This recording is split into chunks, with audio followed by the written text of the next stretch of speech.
Komisi Pemilihan Umum yang kini telah memulai tahapan pemilu 2024 akan membentuk badan ADHOC yang akan menyelenggarakan tahapan hingga tingkat KPPS. Langkah ini berkaca pada pemilu sebelumnya.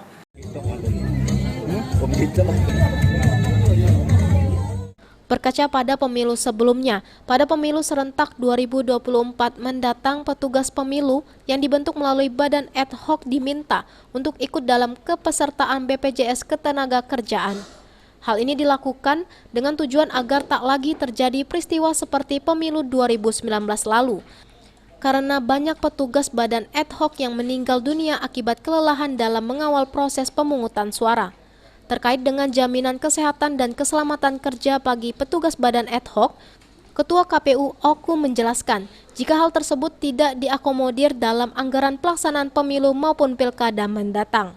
Hanya belajar dari pengalaman pemilu dan pilkada sebelumnya, nantinya disarankan kepada petugas badan ad hoc untuk ikut serta dalam program BPJS Ketenagakerjaan melalui iuran yang dikeluarkan dari honor yang bersangkutan.